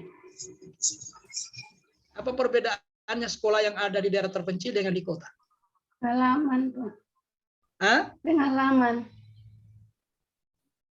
Kenapa Ibu? Pengalamannya berbeda, Pak. Oh, pengalamannya. Apa perbedaannya sekolah yang ada di tengah kota dengan di daerah terpencil?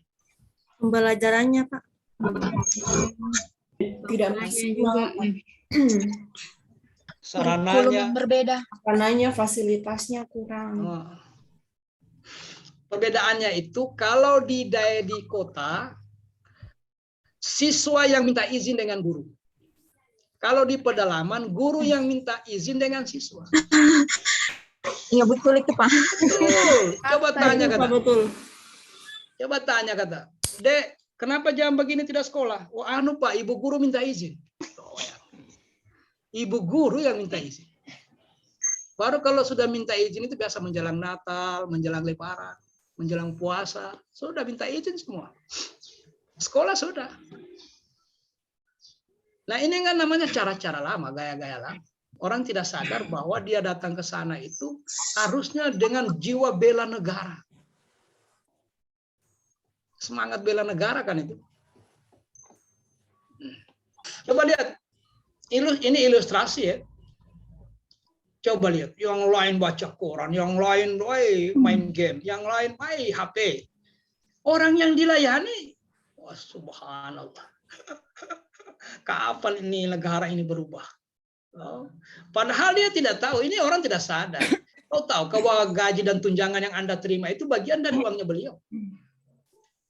Tidak sadar kita. Tidak sadar. Coba lihat, ini orang datang mau bayar pajak ini.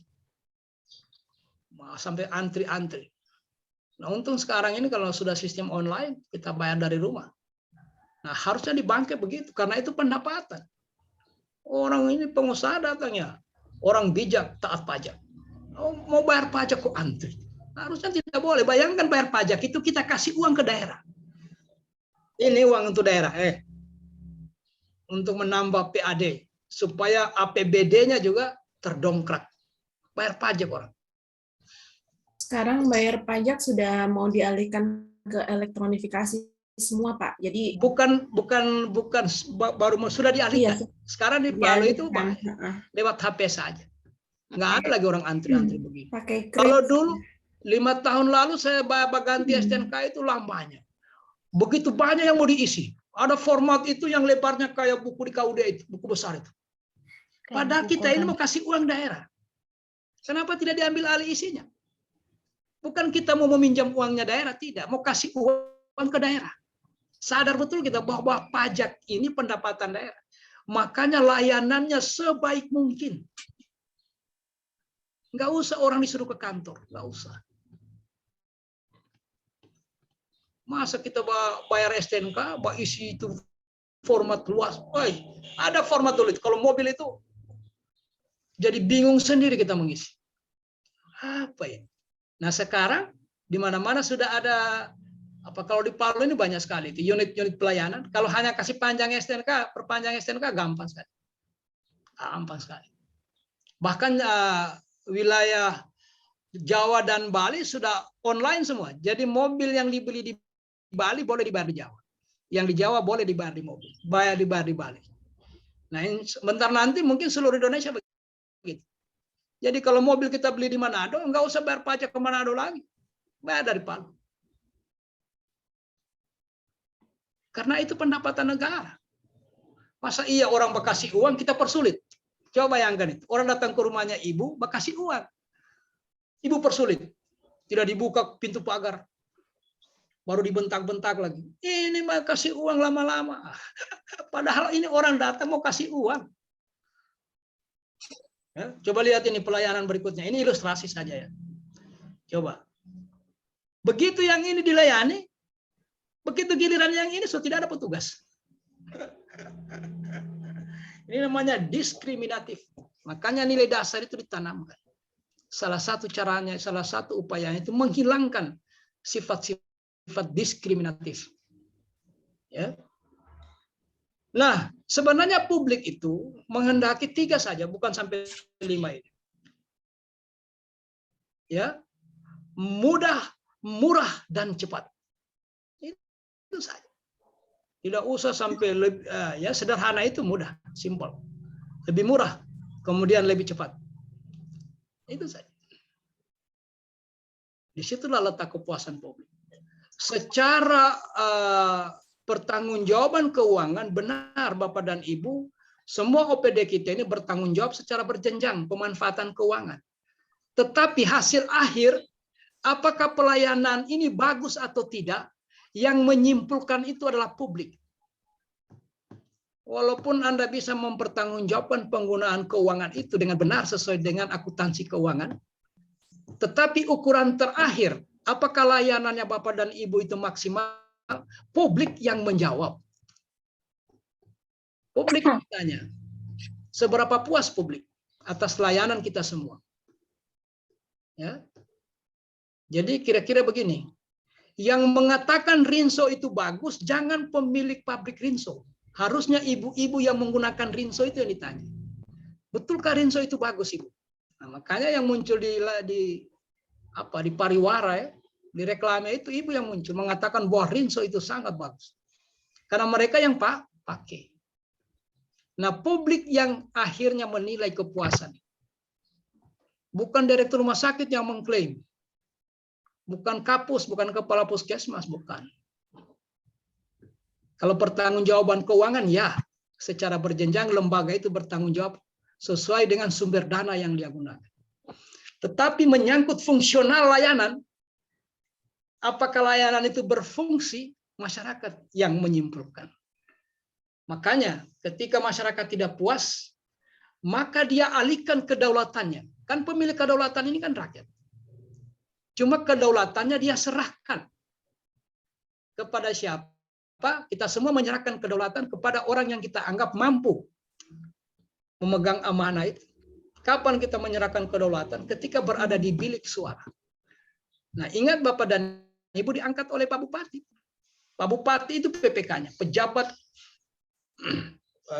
pembina kepegawaian, PPK. Pak Bupati yang mengangkat, Pak Bupati yang mempromosikan, Pak Bupati yang memindahkan, Pak Bupati yang memberhentikan. Kewenangannya beliau. Makanya kalau seandainya nanti publik merasa tidak puas atas layanan Bapak dan Ibu, bisa saja Pak Bupati menggunakan kewenangannya itu. Pindahkan saja ini. Cari tempat yang lebih jauh. Tidak serius. Karena kewenangan itu ada di situ, ada di pejabat pembina kepegawaian. Mulai dari mengangkat sampai memberhentikan. Kalau kita kembali ke PP disiplin pegawai, PP 53 kalau tidak salah ingat, 46 hari, baik berturut-turut maupun akumulasi, selama 1 tahun, tidak melaksanakan pekerjaan, sudah dapat diberhentikan dengan hormat tanpa permintaan sendiri. 46 hari saja hitungannya, baik akumulasi maupun berturut-turut. Pak Bupati bisa menggunakan kewenangannya. Itu ya. Karena beliau PPK-nya. pejabat pembina kepegawaian. Nah, olehnya itu setiap ASN harus mempunyai orientasi yang sama, yaitu memberikan pelayanan terbaik untuk masyarakat. Ini bukan ungkapan saya. Makanya kita mulai masuk dinilai berorientasi pelayanan. Karena kita memang pelayan publik. Ini kan pilihan, Pak. Pilihan. Anda memilih menjadi pelayan publik, tidak memilih menjadi pengusaha, tidak memilih menjadi apa. Karena ini kan negara tidak pernah memaksakan orang mau jadi polwan, mau jadi tentara, mau jadi PNS. Negara tidak pernah memaksakan itu. Kita sendiri yang menjatuhkan pilihan. Maka kita menjatuhkan pilihan untuk menjadi pelayan masyarakat. Ya. Setiap ASN harus mempunyai orientasi yang sama, yaitu memberikan pelayanan terbaik. Itulah yang kita bicarakan di awal, berorientasi pelayanan. Baik. Berdasarkan jenisnya, pelayanan publik itu adalah, Bapak dan Ibu ada di mana? Teman-teman ada di mana? Pelayanan jasa. Jasa. Sama dengan saya. Kita pelayanan jasa. Nah, jadi pelayanan publik itu jangan dikira hanya di sekolah, di puskesmas. Nah, membangun jembatan, memperbaiki dermaga, mengaspal jalan itu pelayanan publik. Membangun puskesmas itu pelayanan publik. Membangun sekolah pelayanan publik. Bidang pelayanan barang. Jadi jangan nanti dikira nanti di puskesmas, di sekolah baru pelayanan publik. Enggak. Apapun yang dilakukan oleh pemerintah. Jadi pelayanan barang itu menghasilkan jenis barang yang dibutuhkan. Misalnya jalan, perumahan, jaringan telepon, listrik, air bersih, dan seterusnya. Maka ada istilah yang kita sebut dengan sarpras, sarana dan prasarana. Di mana bedanya sarana dengan prasarana? Nah, coba. Izin. Prasarana itu tempat, Bapak. Ya. Sementara?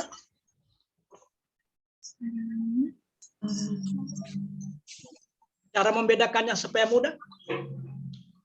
Kalau prasarana itu tidak bisa dipindah-pindahkan. Bangunan kalau prasarana, kalau sarana alat-alatnya. Maka cirinya prasarana itu tidak bisa dipindah-pindahkan. Contoh jalan, jembatan, gedung, itu namanya prasarana karena tidak bisa dipindah-pindahkan. Kalau yang bisa dipindahkan itu sarana. Mobiler itu sarana karena bisa kita pindahkan. Kalau pra itu jalan, jembatan, irigasi, dermaga, itu tidak bisa dipindah-pindah, itu namanya prasarana. Itu bagian dari pelayanan barang. Ada juga pelayanan administratif. Dokumen-dokumen itu ya. Dokumen kependudukan, mulai dari kartu keluarga, dan seterusnya. Ada juga pelayanan regulatif, izin gangguan, izin usaha, izin ini, izin itu, izin operasional yayasan, izin operasional macam-macam. Nah, kita ini konsennya di pelayanan jasa. Pelayanan yang menghasilkan berbagai bentuk jasa yang dibutuhkan warga masyarakat, seperti pendidikan, kesehatan, ketenaga kerjaan, perhubungan, dan lain sejenisnya. Inilah konsep pelayanan publik. Nah, nilai dasar ASN yang pertama kita bicarakan adalah berorientasi pelayanan. Mari kita lihat. Berorientasi pelayanan. Kita sudah masuk ke nilai dasar ini, Pak. Setelah kita yakin betul kenapa ASN harus dibekali itu. Per definisi, berorientasi pelayanan itu komitmen memberikan pelayanan prima demi kepuasan masyarakat. Jadi orientasi kita ini ke masyarakat. Karena masyarakat yang dilayani. Nah, saya tanya begini. Apakah orang asing yang ada di Indonesia juga kita layani? Iya, Pak. Ya. Makanya definisi pelayanan itu masyarakat atau penduduk. Yang dimaksud dengan penduduk itu siapapun. Penting dia berdomisili di Indonesia menjadi sasaran pelayanan. Coba baca kata definisi pelayan publik menurut Undang-Undang 29/2010 kalau tidak salah ingat, tentang pelayanan publik.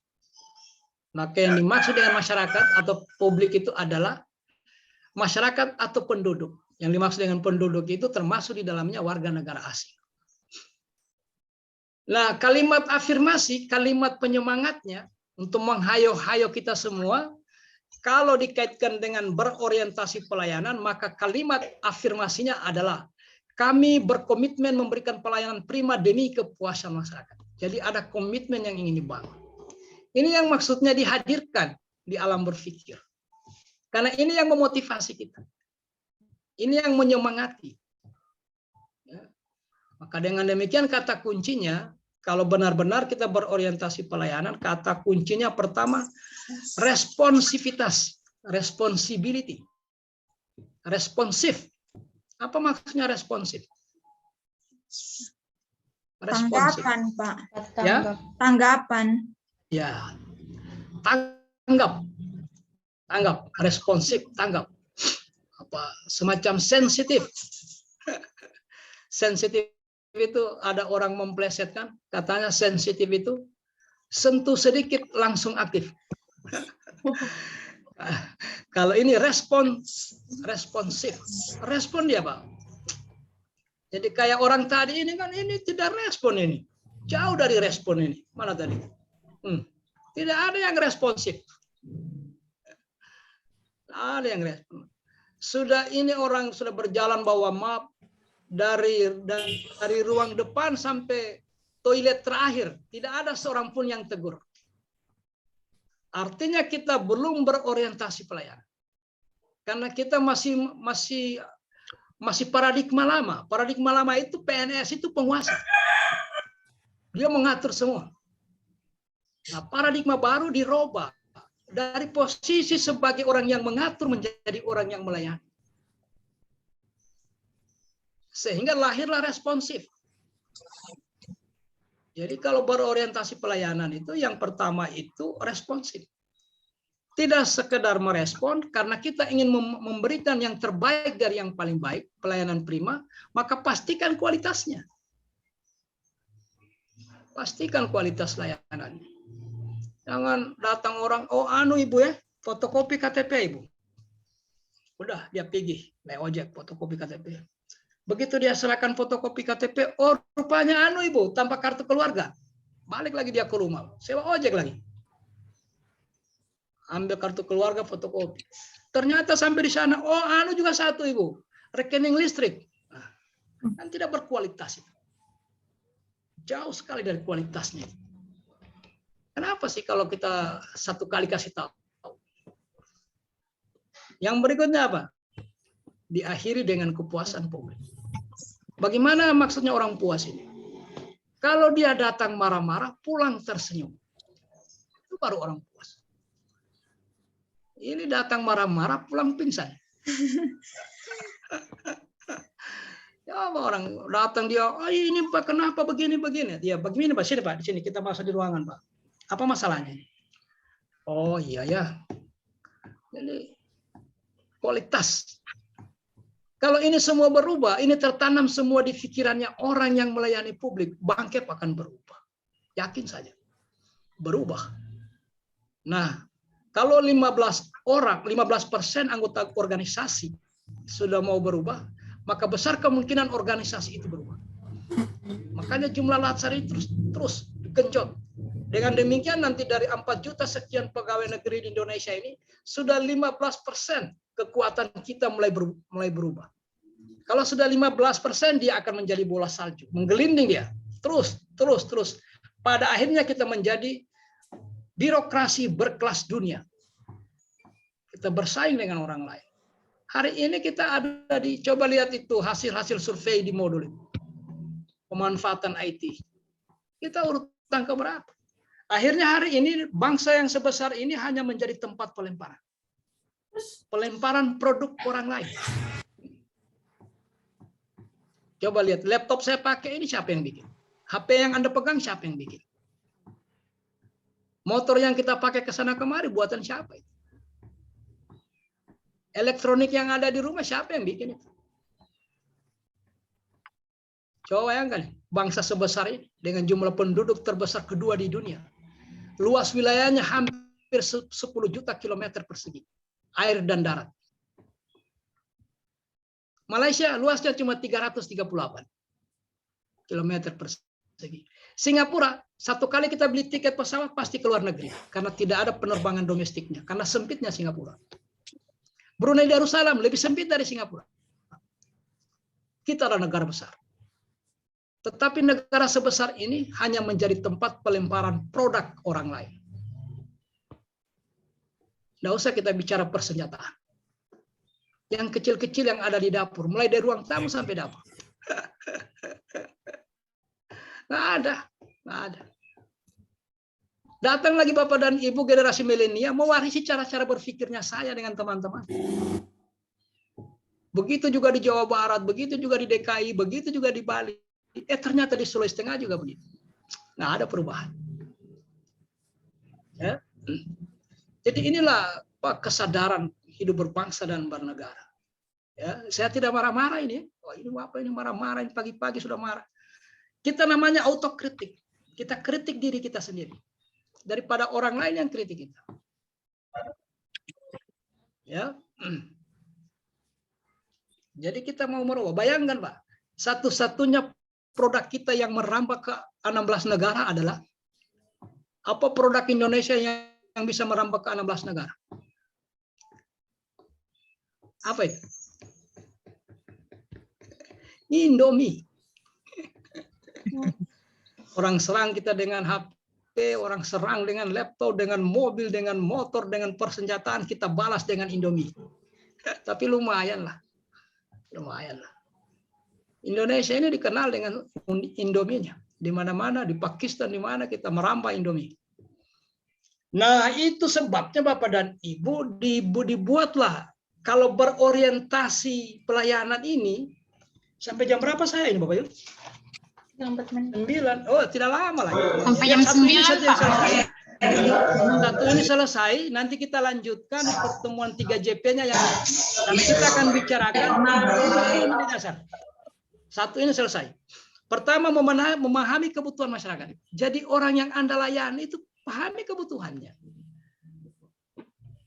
Jadi responsif. Apa yang perlu dibantu Ibu?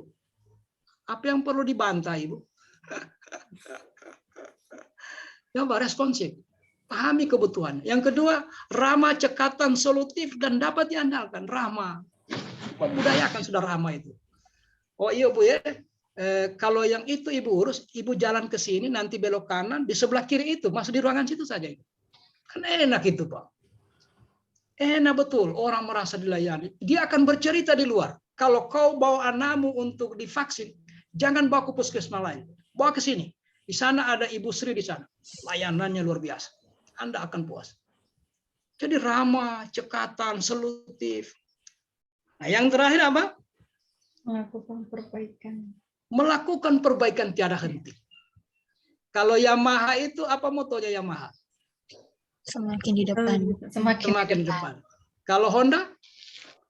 One heart. One heart. Tiada duanya ya. Honda, tiada duanya. Kalau Suzuki? Nah, ini Suzuki. Inovasi tiada henti. Yang kita pakai ini Suzuki. Selalu dia berpikir perubahan. Perbaikan kualitas. Oh, kalau begitu besok ini tempat loketnya ini kita rubah di sini. Kita taruh bunga di sini, taruh ini supaya nyaman orang. Oh, kalau begini caranya administrasinya kita ganti formatnya. Karena ada data yang tidak tercover. Oh, kalau begini kita ganti anunya. Dia selalu berpikir perbaikan. Perbaikan demi perbaikan. Perbaikan demi perbaikan. Maka berlaku prinsip rencanakan, kerjakan, evaluasi, perbaiki. Rencanakan, kerjakan, evaluasi, perbaiki. Rencanakan, kerjakan, evaluasi, perbaiki. Itu baru orang berorientasi pelayanan. Kenapa buka pintu tadi malam jam 3? Saya kira itu ya. Itu yang kita bicarakan hari ini ya. Ini kalau jam saya sudah jam 9. Tidak tahu jamnya Bapak dan Ibu. Jamnya Bapak dan Ibu sudah jam 9 juga kah? Iya, jam 9, Pak. Pertemuan pertama ini ya. Nanti ke depan masih ada 6 nilai dasar yang belum kita bicarakan. Saya kira itu Ibu Vivi, mohon maaf Iya, Pak. kalau saya terlalu bersemangat, Tidak ada apa-apa, kalimat Pak. yang tidak terkontrol ya. Ya, terima kasih banyak Pak Bahrun. Kita ketemu di tanggal 10 lagi Pak. 2 JP di jam 1. Iya, baik Bapak Ibu. Kita akhiri di agenda 2 ini dari Pak Dr. Andes Haji Bahrun MSI. Terima kasih Pak Bahrun atas materinya. Saya Baik pamit Bapak ya. Ibu. Iya Alif Pak, duluan Ibu ya. silakan. Iya, silakan Pak. Terima kasih banyak Pak. Bapak. Tabe. Iya.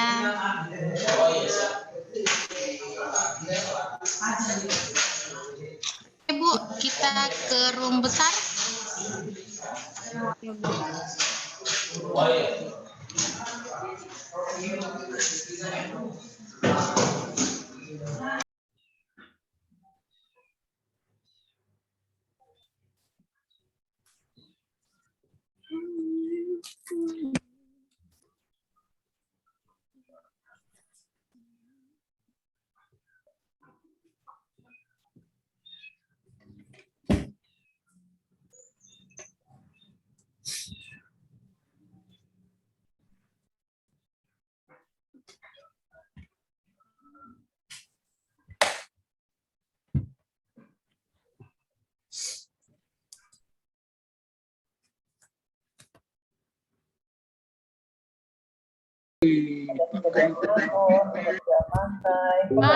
Alhamdulillah. Pak Wahab, pesan jaringan banyak kasihan yang anu. Mohon jaringan dulu, Pak Wahab. Iya. Saya mau bikin toko ini. Tapi jangan juga yang KW berapa. Jangan yang KW. Aduh, Ada jaringan.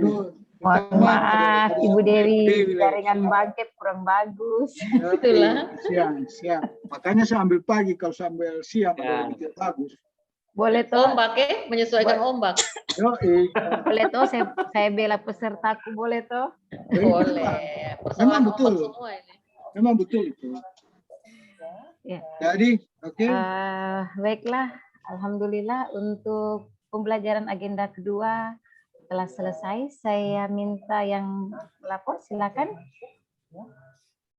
Sesuai kita, langsung ke para presentasi, mohon maaf ya. Bapak siapa tadi? Tapi ini benar-benar terjadi.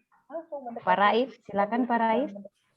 Supirnya, minta uang. Nah itu adalah biaya pengeluaran yang Ya, silakan Pak. Yang terima laporan silakan Pak Wahab. Ini kita masukkan ke dalam Pembelajaran telah selesai. Mari kita berdoa menurut agama dan kepercayaan kita masing-masing. Doa dimulai. Pak Raif, jangan lupa lapor. Pembelajaran Lapor telah saja dulu. selesai. Sip. Silakan Pak Raif diulang. nanti di lapangan. Lapor. Pembelajaran telah selesai. Mari kita berdoa menurut agama dan kepercayaan kita masing-masing. Berdoa dimulai. Pak Raif, lapor dulu ke Pak Wahab. Lapor. Pembelajaran telah selesai. Nanti Pak Wahab sudah menjawab. Nanti Pak Wahab akan arahkan. Silakan diulang kembali. Mohon izin Bu Dewi. Ya, silakan Pak Raif. Lapor. Pembelajaran telah selesai. Laporan diterima, diakhiri dengan doa, laksanakan. Mari kita berdoa menurut agama dan kepercayaan kita masing-masing. Berdoa dimulai.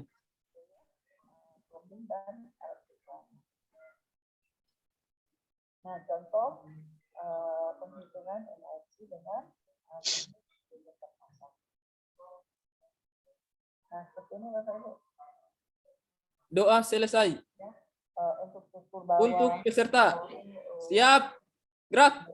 Istirahat di tempat. Gerak. Untuk peserta. Istirahat di tempat. Gerak. Ya. Terima kasih Ibu Niputu Dewi dan Pak Wahab. Sampai ketemu lagi kita di hari. Terima kasih. Jumat. Iya, hari. Ini materialnya. Sudah ada, saya izin live, sudah siap kendaraan. Terima Ya, kasih siap, semua Pak. teman-teman. Ya, Ibu Dewi, Pak. terima kasih Pak Indro. Ya. Ada Bunda cantik. Terima kasih. Assalamualaikum teman-teman. Sehat-sehat semua ya. Salam. Sehat-sehat semua. Dah, Bapak. Pak.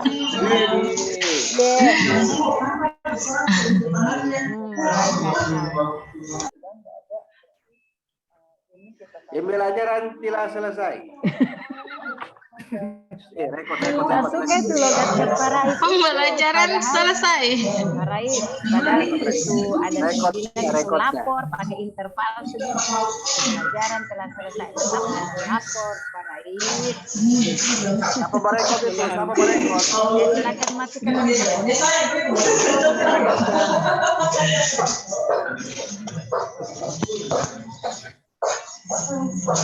Rekodnya matikan.